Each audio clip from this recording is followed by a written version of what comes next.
Toma de posesión como académico de número de esta Real Academia del doctor don Antonio Gómez Expósito, propuesto estatutariamente en Junta General Extraordinaria de 7 de octubre de 2013. El señor secretario va a dar lectura a la parte del acta correspondiente al punto del orden del día en el que se aprobó la propuesta.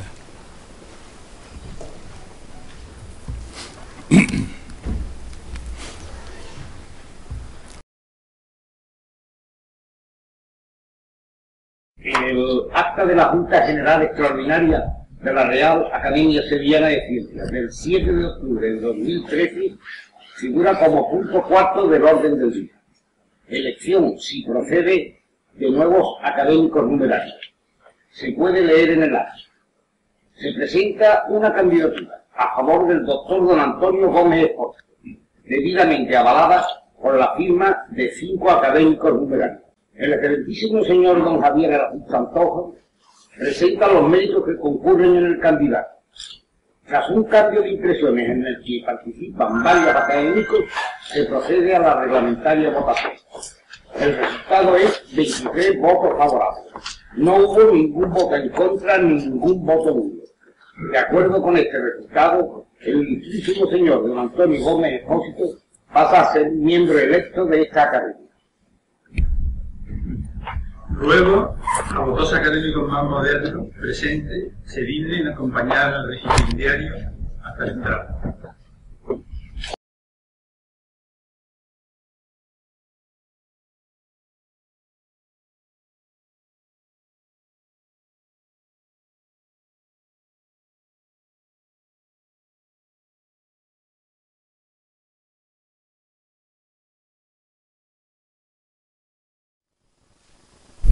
Tiene la palabra el doctor don Antonio Gómez Expósito para pronunciar el preceptivo discurso de entrada en esta academia.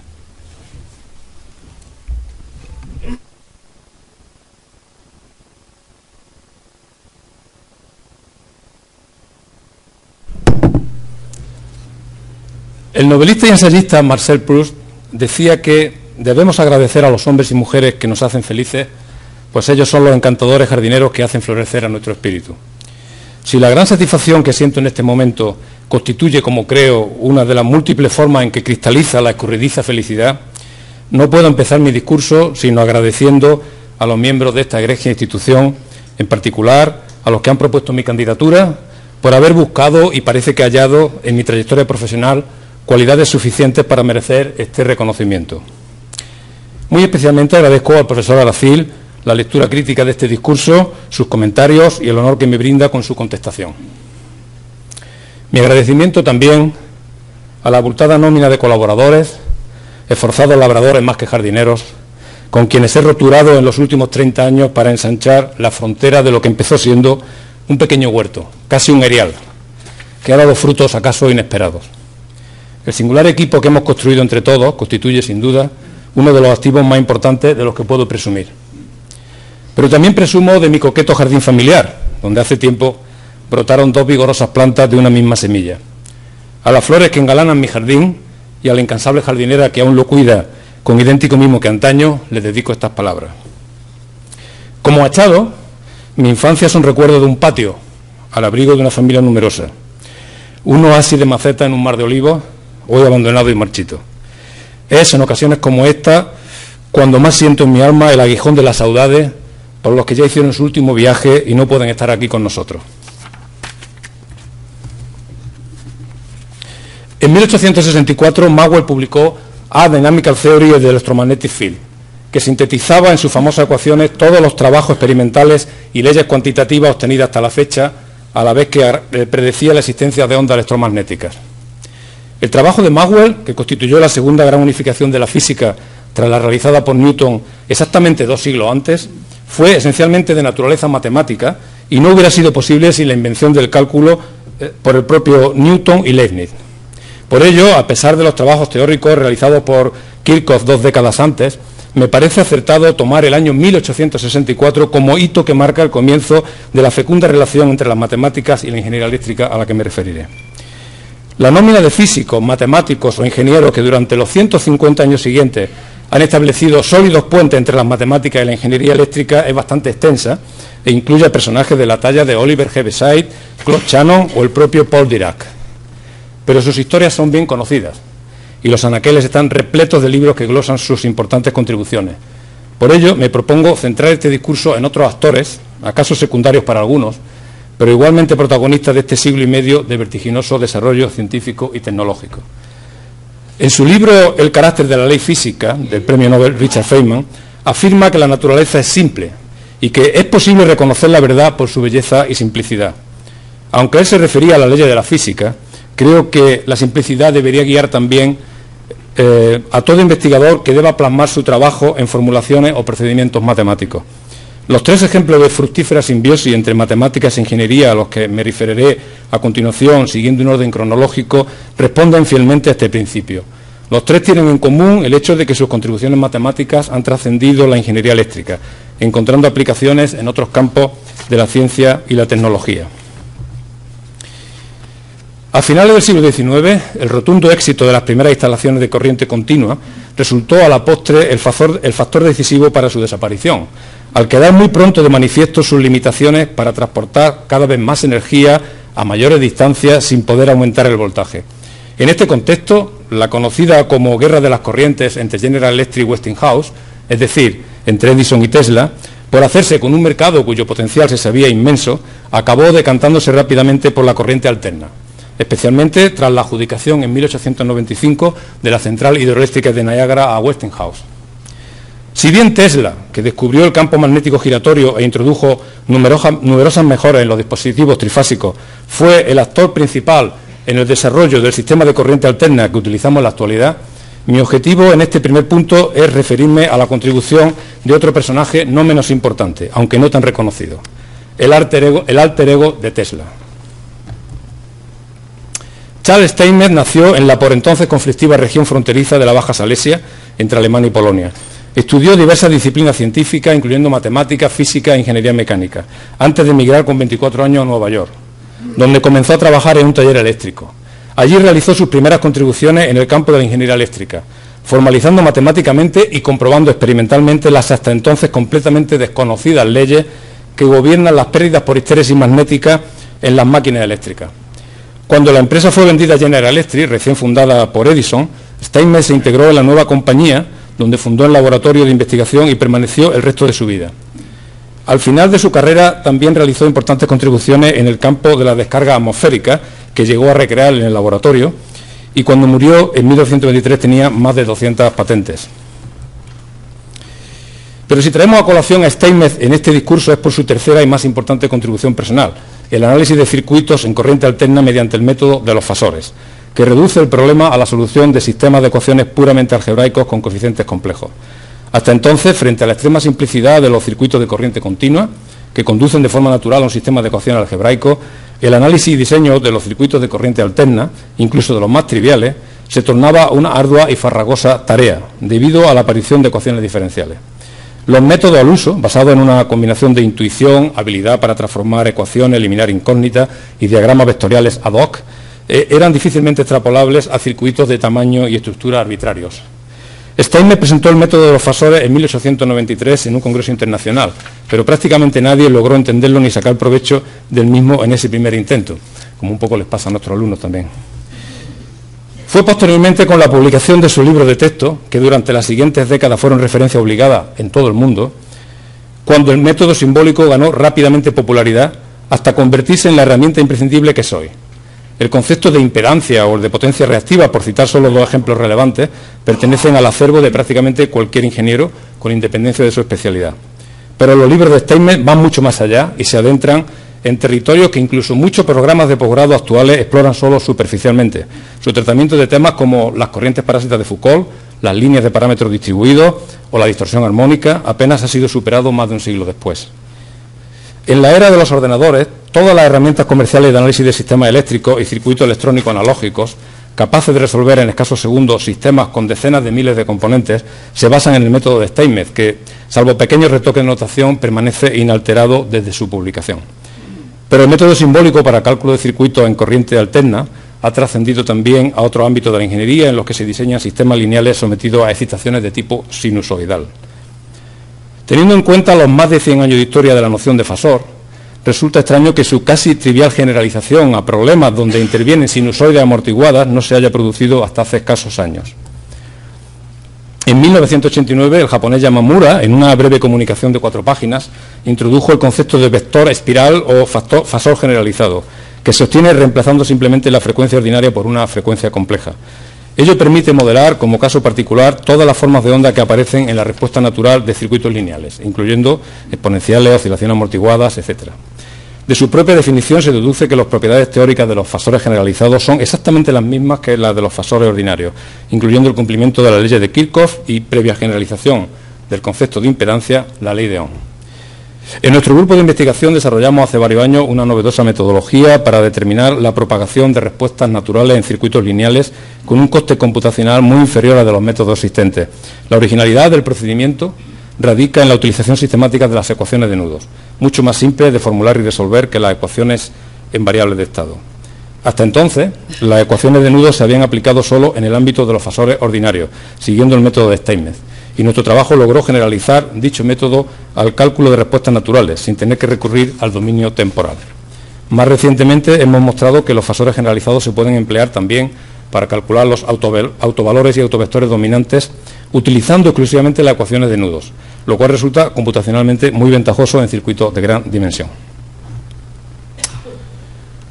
El aforismo divide y vencerás, en sus diferentes interpretaciones, forma parte tanto del legado cultural occidental como de la tradición oriental. Hay constancia de que los militares chinos ya usaban esta estrategia al menos 500 años antes de Cristo, y como es bien sabido, fue pieza clave en la campaña de Julio César en la Galia, donde sus legiones, que sumaban unos 50.000 soldados, derrotaron a más de 3 millones de galos. A la postre, el propio método cartesiano, al proponer dividir un problema en tantas partes como sea posible para obtener una mejor solución, no es más que una ordenada aplicación de este principio. En ingeniería, el término divide y vencerás hace referencia a una de las estrategias de diseño más comunes, particularmente en el campo de la informática. El método divide recursivamente un problema en 2 o más subproblemas de igual tipo, hasta que estos llegan a ser lo suficientemente sencillos como para se puedan resolver directamente. Finalmente, las soluciones de los subproblemas se combinan para dar una solución al problema original. Quizá el ejemplo más antiguo de esta estrategia sea la búsqueda binaria, utilizada ya en Babilonia, cuya versión algorítmica para ordenadores fue publicada en 1946 por John Mauchly, uno de los 2 creadores de ENIAC, la primera computadora digital programable de propósito general. El algoritmo de Euclides, para calcular el máximo común divisor de 2 números, es otro ejemplo ancestral del algoritmo divide y vencerás. La transformada de Fourier permite expresar cualquier función periódica como suma ponderada de una serie de senos y cosenos con un periodo común. En la práctica no se trabaja con funciones continuas e integrales, sino con funciones muestreadas y suma, que dan lugar a la denominada transformada discreta de Fourier. La historia de esta transformada, que encuentra aplicación en numerosas disciplinas, desde la estadística o la astronomía hasta la medicina y, por supuesto, en todas las ramas de la ingeniería, es intrincada y a la vez fascinante, porque muchos grandes matemáticos, sobre todo a partir del siglo XVIII, han tenido relación con los desarrollos en serie mediante funciones trigonométricas, antes y después de Fourier. Por ejemplo, D'Alembert y Euler, entre otros, estudiaron matemáticamente las vibraciones de las cuerdas de un violín. En 1777, basándose en la ortogonalidad de las funciones trigonométricas, Euler descubrió una fórmula simple para obtener los coeficientes de una serie de cosenos, que hoy denominamos coeficientes de Fourier. Este y otros trabajos constituyen claros precursores del método propuesto por Fourier en 1807, que no fue publicado, sin embargo, hasta 1822 por las objeciones de Lagrange y Laplace. La transformada discreta de Fourier aplicada a n muestras requiere un número de operaciones aritméticas que crece con n al cuadrado, lo cual supone un hándicap importante cuando los cálculos se deben realizar en tiempo real o el número de datos es muy elevado.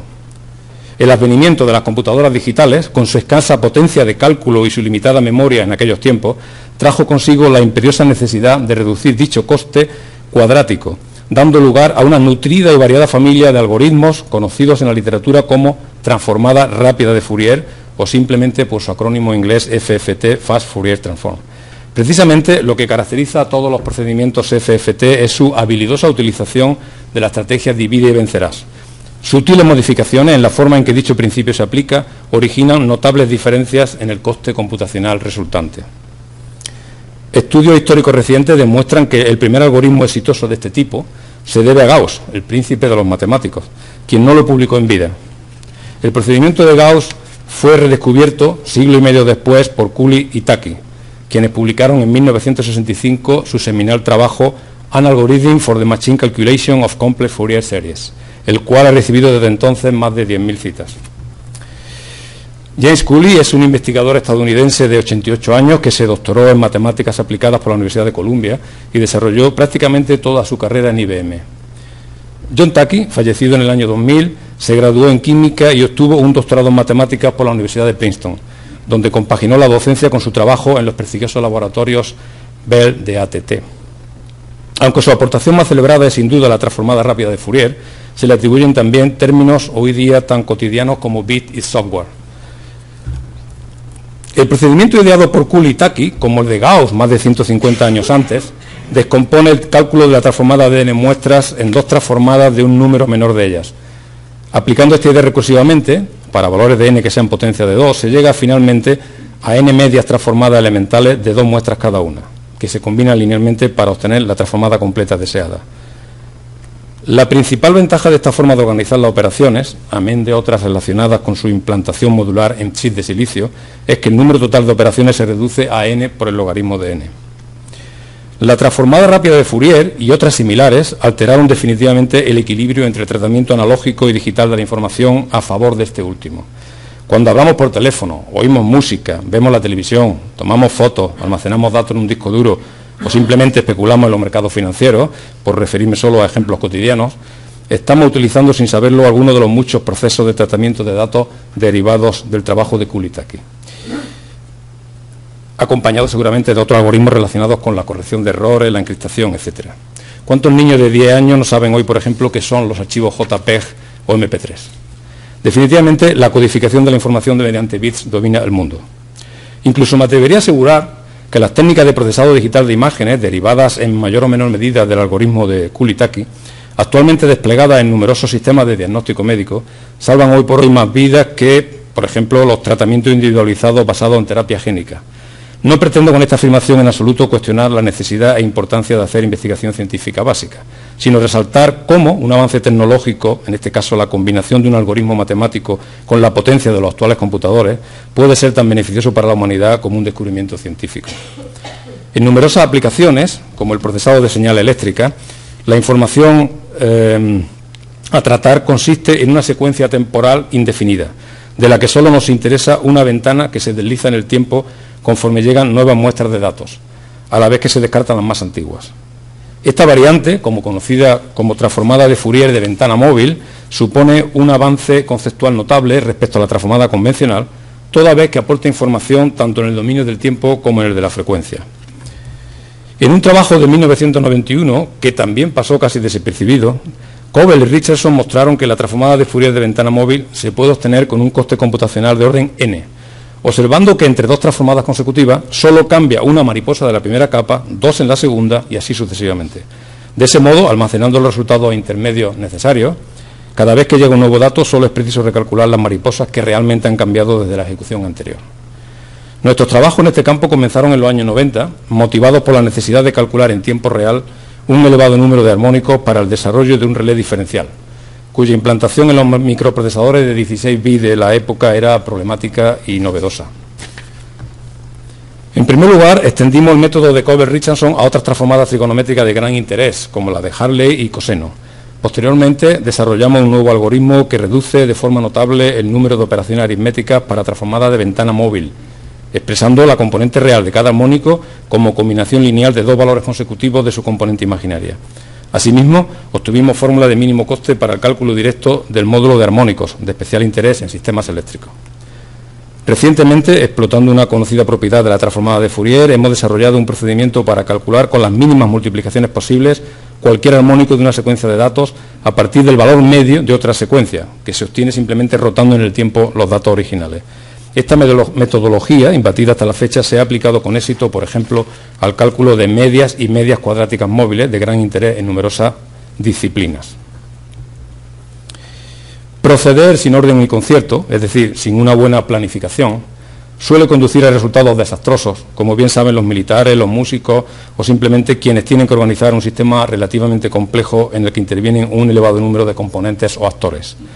La batalla de Trafalgar, por ejemplo, cuyas consecuencias aún estamos sufriendo estos días, se perdió, entre otros varios motivos, por la adopción de un inadecuado orden de combate impuesto por el almirante francés Villeneuve contra el criterio de los más avezados oficiales españoles. Pues bien, el tercer y último caso de simbiosis entre las matemáticas y la ingeniería eléctrica que traigo a colación constituye también una feroz batalla contra las limitaciones técnicas de los primitivos ordenadores con los que tenían que lidiar los ingenieros de los años 60, ganada simplemente por organizar la secuencia de cálculos en un determinado orden. Del éxito de dicha victoria se benefician hoy día incontables aplicaciones, generalmente sin que los propios especialistas se percaten de ello, desde las predicciones meteorológicas o el diseño asistido por ordenador de complejas estructuras tridimensionales hasta la simulación de procesos químicos, la solución de problemas de investigación operativa o la reconstrucción de imágenes obtenidas mediante resonancia magnética. El análisis y diseño de todo sistema físico, lineal o no lineal, termina finalmente en la solución de un sistema lineal de ecuaciones, piedra angular de cualquier herramienta de simulación mediante ordenador. En efecto, si el sistema es no lineal, el método iterativo correspondiente resolverá en cada iteración un sistema lineal. Y si el problema involucra ecuaciones diferenciales, su solución en el dominio del tiempo discreto conduce asimismo a un sistema algebraico de ecuaciones lineales.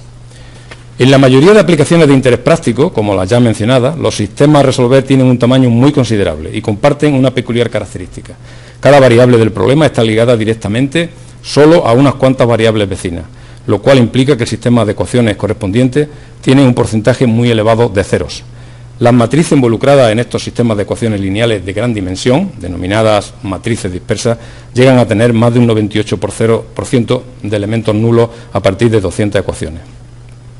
El gran escollo con el que se encontraron los pioneros en el uso de los computadores digitales para resolver este tipo de sistemas, a finales de los años 50, fue que las combinaciones lineales de filas involucradas en el algoritmo de eliminación de Gauss dan lugar a nuevos elementos no nulos en una especie de reacción en cadena. Ello provoca que una matriz inicialmente dispersa acaba por convertirse al final del proceso en una matriz esencialmente densa.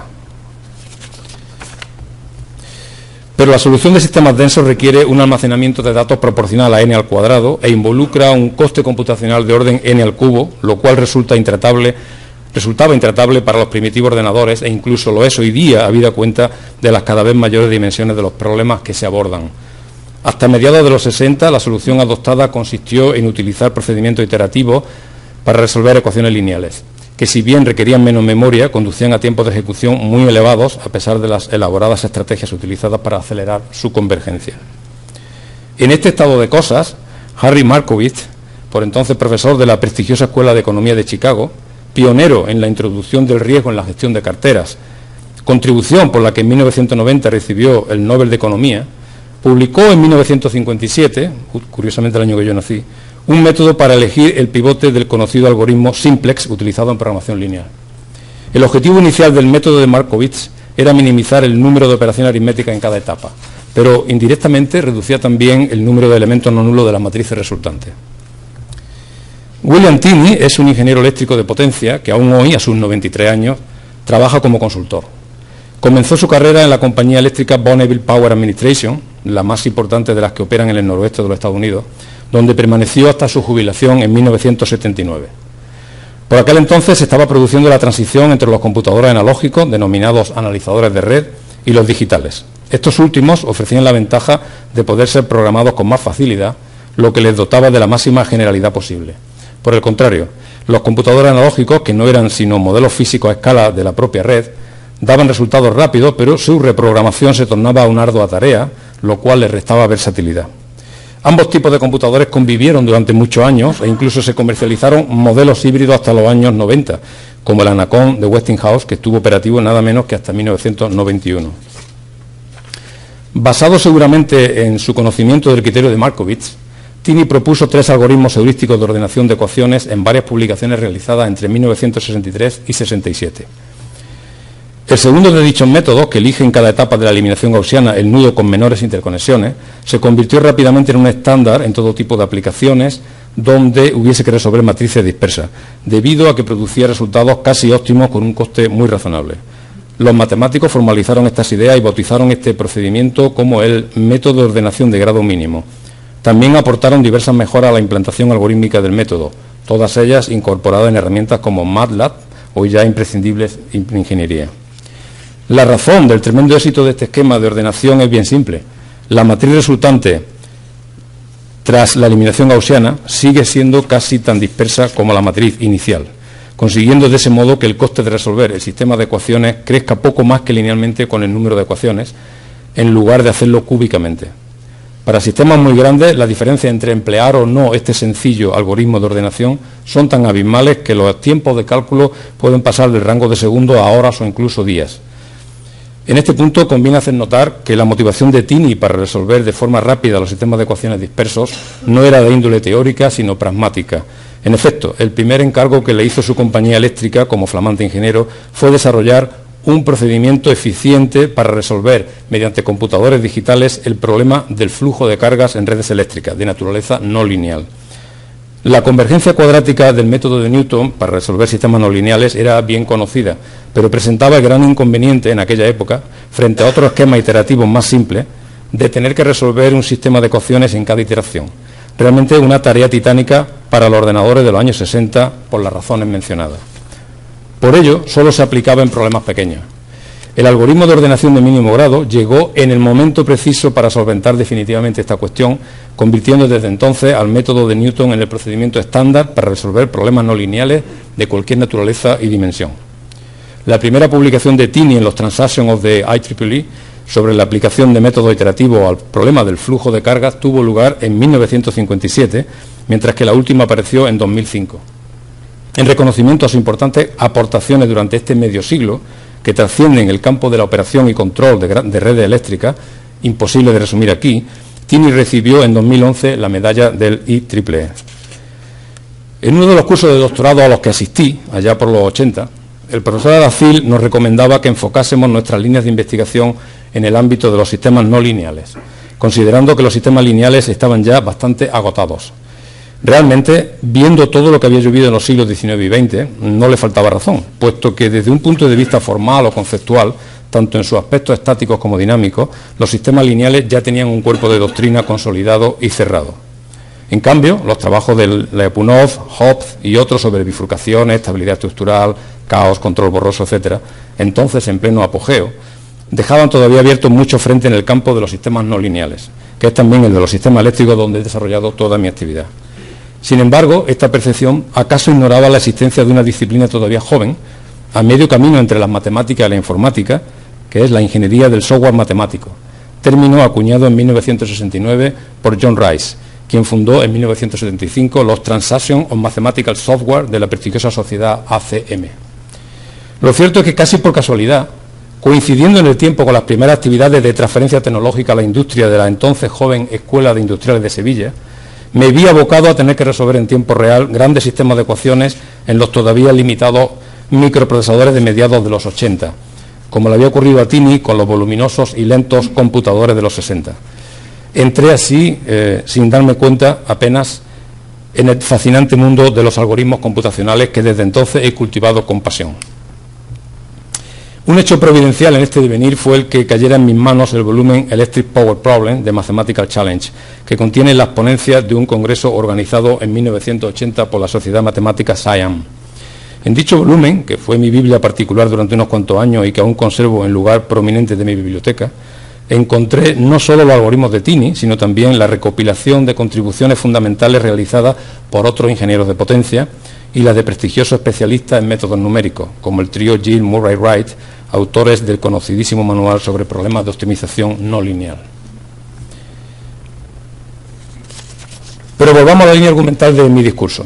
En 1985, precisamente el año en que me doctoré, Tini y sus colegas dieron una nueva vuelta de tuerca a las técnicas de tratamiento de matrices dispersas con la publicación del artículo Sparse Vector Methods, un título verdaderamente corto para un trabajo preñado de nuevas ideas. Amén de introducir la noción de vector disperso, se sugerían un buen número de aplicaciones donde este nuevo concepto podía reducir drásticamente el esfuerzo computacional, tales como el cálculo de sensibilidades, solución repetitiva de problemas que difieren poco entre sí, o incluso la explotación del paralelismo inherente a todo sistema disperso, particularmente si es de gran dimensión. La piedra angular de todas estas aplicaciones es lo que se denomina árbol de la factorización o de la eliminación, que representa en una estructura arborescente las dependencias que surgen entre las filas de la matriz conforme progresa la eliminación gaussiana. Una determinada fila, no importa cuán grande sea el sistema de ecuaciones, solo influirá en aquellas filas que se encuentren aguas abajo en el árbol. Por dicho motivo, conviene reducir al máximo la altura o profundidad del mismo. En esa primera publicación, Tini ya hizo notar que, como subproducto del algoritmo de grado mínimo, generalmente se obtenían árboles relativamente cortos, pero también constató que había bastante margen de mejoría, sin especificar un procedimiento concreto para lograrlo. En 1987, junto a quien había sido mi director de tesis, el profesor García Franquelo, publiqué mi primer trabajo en una revista internacional en el que proponíamos nuevos algoritmos de ordenación orientados a reducir la longitud de los árboles de la eliminación. Nuestra idea fue tan simple como añadir al método de grado mínimo un segundo criterio de selección del pivote y utilizarlo para deshacer los numerosos empates que surgen cuando más de un nudo resulta ser de grado mínimo.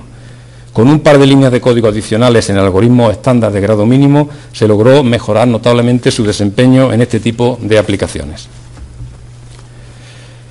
Llego a la parte final de mi discurso trayendo de nuevo a colación a Feynman y su teoría de que lo simple es bello, principio filosófico que he intentado aplicar en mi propio trabajo. Steinmetz se dio cuenta de que introducir el álgebra de los números complejos en el análisis de circuitos simplificaba enormemente su solución. Kuhn y Taki redujeron el coste cuadrático asociado a la transformada de Fourier aplicando la vieja y simple idea del divide y vencerás, dando origen, sin pretenderlo, a una de las áreas más importantes y fructíferas de la ciencia de la computación, el tratamiento digital de la información. Finalmente, Tini soslayó el coste cúbico involucrado en la solución de sistemas lineales de gran dimensión, introduciendo una estrategia extraordinariamente simple de ordenación de las ecuaciones. Son solo 3 ejemplos, no siempre bien conocidos en el ámbito de la ciencia y la ingeniería, que muestran los múltiples vasos comunicantes existentes entre ambas. Como perspicazmente argumenta el profesor Aracil en sus ensayos, cuando un ingeniero se enfrenta a un problema antiguo, cuya solución establecida no es satisfactoria en el contexto actual, o aparece un nuevo problema para el que no existe siquiera solución conocida, éste se ve forzado a investigar alternativas novedosas, transitando entonces por la misma senda que los científicos en la búsqueda de nuevo conocimiento, aunque la motivación sea bien diferente. No me resisto a hacer una última reflexión. Los prominentes personajes cuyas contribuciones he glosado en este discurso comparten el carácter generalista e interdisciplinar de su formación. Mirándonos al espejo y examinando, si se me permite la expresión, las sábanas de titulaciones del Distrito Universitario Andaluz, la heterogeneidad de los centros donde estas titulaciones se imparten y la trayectoria un tanto provinciana de buena parte del profesorado, quizá entendamos mejor por qué no destacamos en los rankings internacionales. Los discursos oficiales están trufados de buenas intenciones y ensalzan continuamente la excelencia. Pero a la hora de la verdad, cuando se trata de reclutar profesorado o confeccionar planes de estudio, lo que prima realmente es la endogamia, consecuencia, en mi opinión, de una autonomía universitaria mal entendida o ejecutada. En este aspecto comparto en gran medida el pesimismo de nuestro querido y malogrado amigo Antonio Barrero Ripoll, quien no perdió ocasión para criticar la deficiencia del sistema educativo español, en particular el universitario. Y puesto que la palabra simplicidad ha sido en gran medida el pivote de mi intervención, termino con la famosa identidad de Euler, cuya belleza ha cautivado a matemáticos desde el siglo XVIII. Esta ecuación, calificada por algunos como la fórmula más notable de la matemática, conjuga en una simple expresión las 5 números fundamentales con las 3 operaciones elementales suma, producto y exponenciación. Siguiendo este hilo conductor, he podido hablarles, siquiera sea superficialmente, de mis propios trabajos en el campo de los sistemas lineales, en los que he invertido aproximadamente la mitad de mi tiempo durante más de 30 años. La otra mitad de mi carrera profesional, siguiendo el buen consejo que recibí del profesor Aracil, la he dedicado a los sistemas no lineales. Pero esa es otra historia que espero algún día poder contarles. Muchas gracias por su paciencia y atención.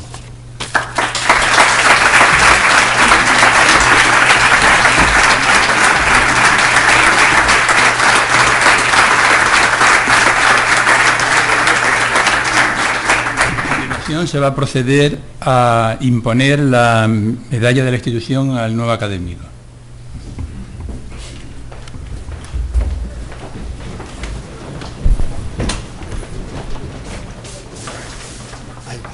En nombre de Su Majestad el Rey y por el poder que me otorga dentro de esta academia, tengo el privilegio de nombrarle académico de número de esta Real Academia Sevillana de Ciencias.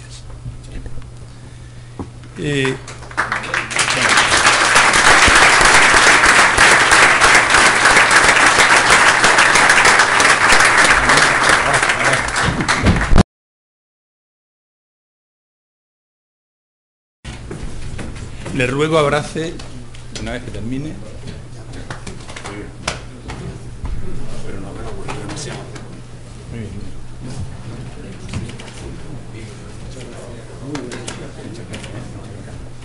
Le ruego abrace a los demás académicos de esta Academia Sevillana de Ciencias y ocupe el lugar que le corresponde entre ellos, que creo que va a tener que ser detrás.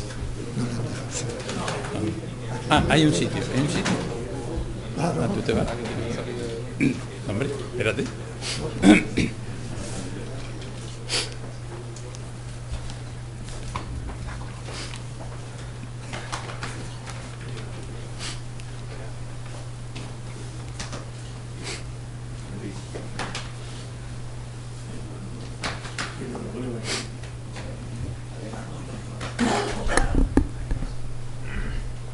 Bueno, sí. Sí. Ah, sí. Efectivamente, el papel es muy importante. La firma. Y hoy más importante que Sí, nunca. sí, y el juramento, perdón, se me... A ver. El juramento. La promesa, la promesa. Prometo con mi conciencia y honor cumplir fielmente las obligaciones de académico numerario de la Real Academia Sevillana de Ciencias, con lealtad a su majestad el Rey, y guardar y hacer guardar la Constitución como norma fundamental del Estado y el Estatuto de Autonomía.